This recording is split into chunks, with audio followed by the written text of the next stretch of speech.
I have no idea how the YouTube algorithm shoehorned this into your feed.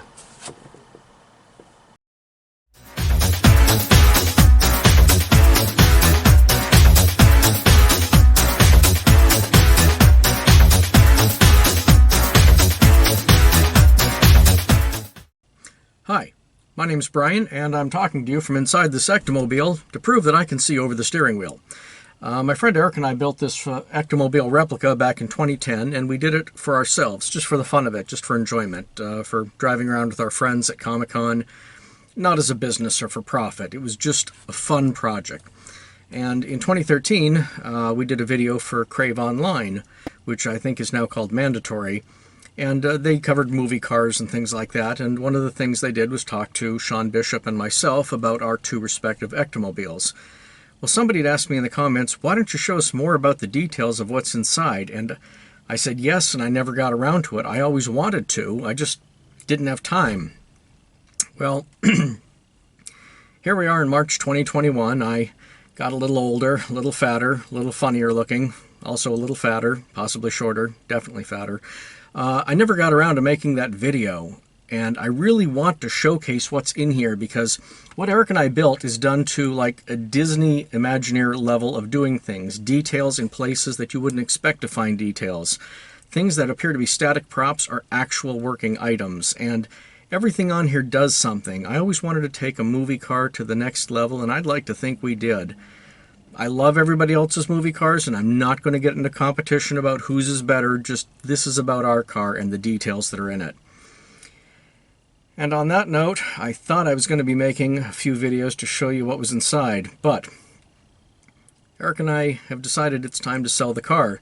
So in a way, this is not just showing the 5 of you who are watching this video what's in the car, but the potential next owner of the car, what to do. Consider this your video owner's manual because there is no way I'm writing all of this down, and some of these things just require seeing it in person in video to see what's going on. You'll need motion. A PDF isn't going to do that for you.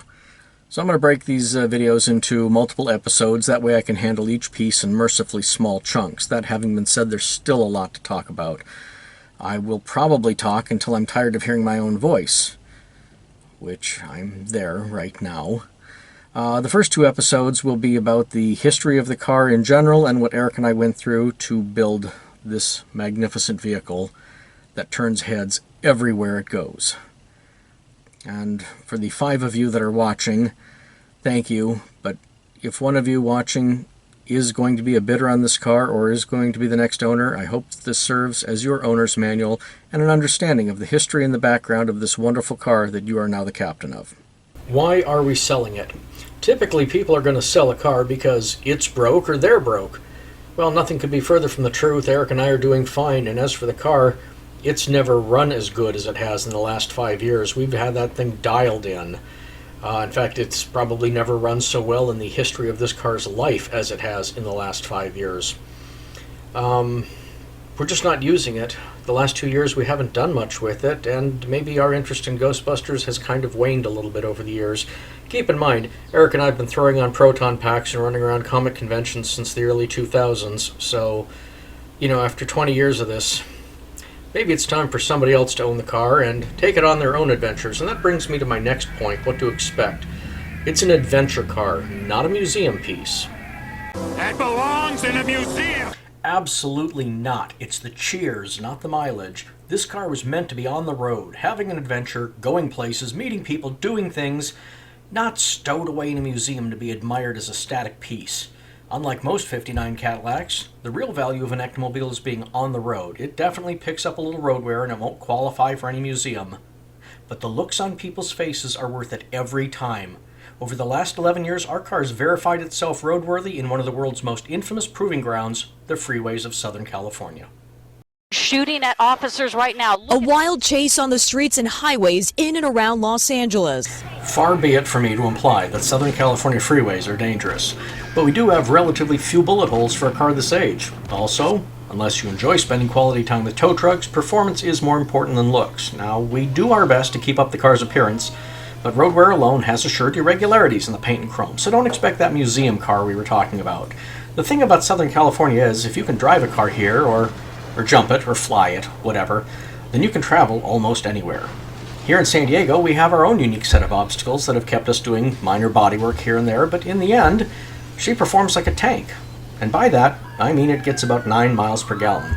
So don't expect it to be a daily driver. The Ectomobile is a sturdy car, but not totally impervious to damage, so you need to be careful of other drivers. You son of a bitch! That is my favorite Wiener Schnitzel. I've grown 3 chins from eating there alone. Don't disrespect the wiener.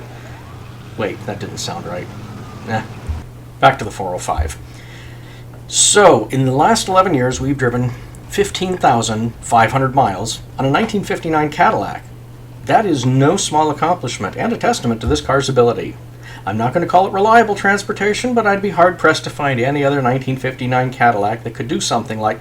Okay, maybe that one. Oh, look at the chrome on that guy. What? Oh, no, wait, he's just spray-painted everything silver. That's cheating. Oh, I remember the first time that happened to me. If we're going to be totally honest here, Mel Gibson alone is somehow related to the majority of Southern California freeway dangers, but sometimes that head-turning Ectomobile is the cause of an accident or two. Now for a good laugh on this Saturday morning. There was this family in California. They were going down the highway when all of a sudden they were passed by the car from Ghostbusters. Remember the white Ghostbusters mobile? Yes. On the next episode, I'll tell you how many people don't know the difference between these two things.